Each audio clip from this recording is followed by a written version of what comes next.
Morning, everyone. I'm about to read Mary Pope Osborne's Magic Tree House, Chapter 3 of The Night at Dawn. Across the Bridge is the name of the chapter. Annie was under the tree looking across the foggy ground. The knight's riding toward that bridge, I think. The bridge goes to the castle. Wait, I'll look it up, said Jack. Give me the flashlight. He took the flashlight from Annie and pulled the castle book out of his pack. He opened it to the page with the leather bookmark. He read the words under the picture of the knight. This is a knight arriving for a castle feast. Knights wore armor when they traveled long and dangerous distances. Armor was very heavy. A tournament helmet could weigh up to 40 pounds. Wow! Jack had weighed 40 pounds when he was 5. It'd be like riding a horse with a 5-year-old on your head, he thought. Jack pulled out his notebook. He wanted to take notes as he had done at the dinosaur trip. He wrote heavy head. What else? He turned the page to the castle book. He found a picture that showed the whole castle and the buildings around it. The knight's crossing the bridge, said Annie. He's going through the gate. He's gone. Jack studied the bridge in the picture. He read, a drawbridge crossed the moat. The moat was filled with water to help protect the castle from enemies. Some people believe crocodiles were kept in the moat. Jack wrote in the notebook, crocodiles in the moat? Look, said Annie, peering through the mist, a windmill right over there.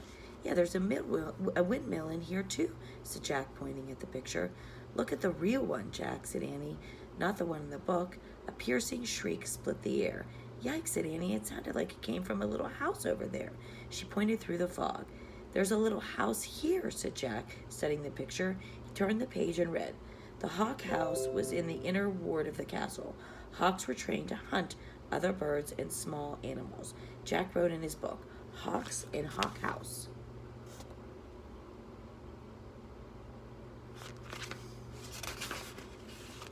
We must be in the inner ward, said Jack. Listen, whispered Annie. Do you hear that? Drums, horns, they're coming from the castle. Let's go see. Wait, said Jack. He turned more pages of the book. I want to see what's really going on, Jack. Not what's in that book, said Annie. But look at this, said Jack. He pointed to a picture of a big party. Men were standing by the door playing drums and horns. He read, feasts were held in the great hall. Fanfares were played to announce different dishes in the feast. You can look at that book, but I'm going to that real feast, said Annie. Wait, said Jack, studying the picture. It showed boys his age carrying trays of food. On the trays were peacocks with all their feathers, whole pigs, and pies. Peacocks, Jack thought. He wrote, they eat peacocks? Jack held up the book to show Annie. Look, I think they eat. Where was she? Jack looked through the fog. He heard the real drums and the real horns. He saw the real hawk house, the real windmill, and the real moat. He saw Annie dashing across the great drawbridge. Then she vanished through the gates leading to the castle. And that was chapter 3. Tomorrow we will read chapter 4, Into the Castle. Have a great night. Bye.